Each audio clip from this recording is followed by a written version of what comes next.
नमस्कार। मैं doctor Parmendra Sirohi, senior professor, department of medicine, Sardar Patel medical college. आज हम बात करते हैं मौसमी बीमारियों के बारे में। जैसा हम सभी को मालूम है कि ये जो मौसम चल रहा है बारिश के बाद का, इस टाइम में मच्छर जनित बीमारियां जो हैं बहुत ज़्यादा फैलती हैं। इसी के साथ जो पानी से फैलने वाली बीमारियां हैं वो भी इस टाइम में बहुत जोर करती हैं। इसमें जो प्रमुख बीमारी है वो है डेंगू, मलेरिया, पीलिया और टाइफाइड। पीलिया और टाइफाइड जो है ये पानी से फैलने वाली बीमारियां हैं। इसके परिप्रेक्ष्य में हमारे को जो ध्यान रखना है वो हमारे को पानी का विशेष, पीने वाले पानी का विशेष ध्यान रखना है। कोई भी पानी ऐसा ना पिए जो कि संक्रमित हो सकता हो। अपने घर के बाहर कोई पानी ना पिए, और जो भी आप पानी पिए उसको उबाल के ठंडा करके या फिर उसको पतले कपड़े से छान कर उसके बाद ही पानी को पिए। दूसरा जो मौसमी बीमारियां अभी फैल रही हैं वो हैं डेंगू और मलेरिया। ये दोनों ही बीमारियां मच्छर जनित बीमारियां हैं।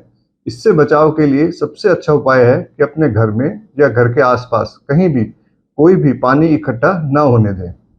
कहीं भी अगर आपके पानी, जैसे कि हमारे घरों में ज़्यादातर कूलर वगैरह में पानी रहता है, उस पानी को आप लगातार बदलते रहें या फिर उसको खाली करके एक जगह रख दें ताकि मच्छर कहीं भी पैदा ना हो। इसके अलावा आप जो मॉस्किटो रिपेलेंट जो दवाइयाँ आती हैं, लिक्विड आते हैं, मैट्स आती हैं, उनको भी यूज़ कर सकते हैं आप मच्छरों को भगाने के लिए। इस बात का विशेष ध्यान रखें कि आपके घर में कहीं भी मच्छर अगर दिखाई देता है तो उसकी कोशिश करें कि वो ना रहे। इसके अलावा हम लोग ध्यान रख सकते हैं कि अगर किसी व्यक्ति के घर में डेंगू या मलेरिया हो जाता है, उसका भी हमारे को विशेष ध्यान रखना है। तुरंत किसी डॉक्टर से, आसपास के डॉक्टर से या अपने सरकारी अस्पताल जो भी आपके निकटतम है वहाँ जाकर डॉक्टरी सलाह लें। और जो विशेष ध्यान इनमें रखना है वो पानी का। डेंगू का जो मरीज है वो पानी की कमी से उसमें दिक्कत आती है, तो पानी, जूस, दूध, छाछ, लिक्विड्स उसको पर्याप्त मात्रा में देते रहें। और जो मलेरिया का जो पेशेंट है उसको हमारे को प्रॉपर दवाई उसको मलेरिया की दिलवानी है, उसी के बाद पेशेंट ठीक होगा। इसी प्रकार से पीलिया जो है उसका हमें विशेष खाने पीने का ध्यान रखना है। इसमें जो ज़्यादा चिकनाई वाली है चीज़ें हैं वो नहीं देनी है।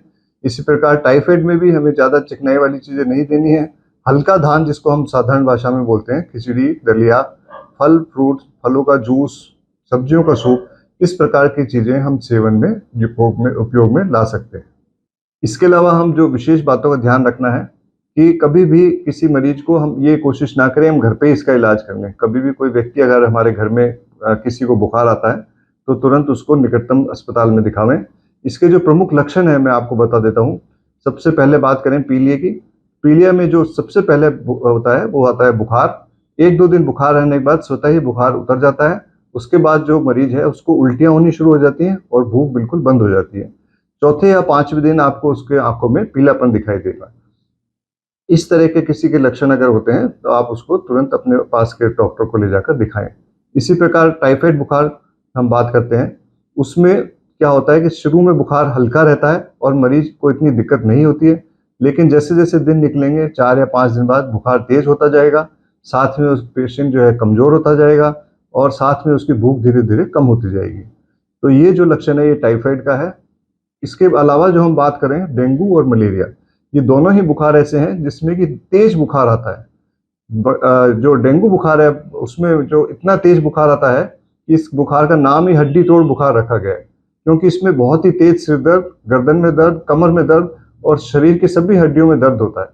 इसीलिए इसमें तेज बुखार के साथ साथ कभी कभी ठंड भी लग सकती है। और इसी प्रकार मलेरिया में तेज बुखार के साथ साथ बहुत तेज ठंड लगना भी होता है।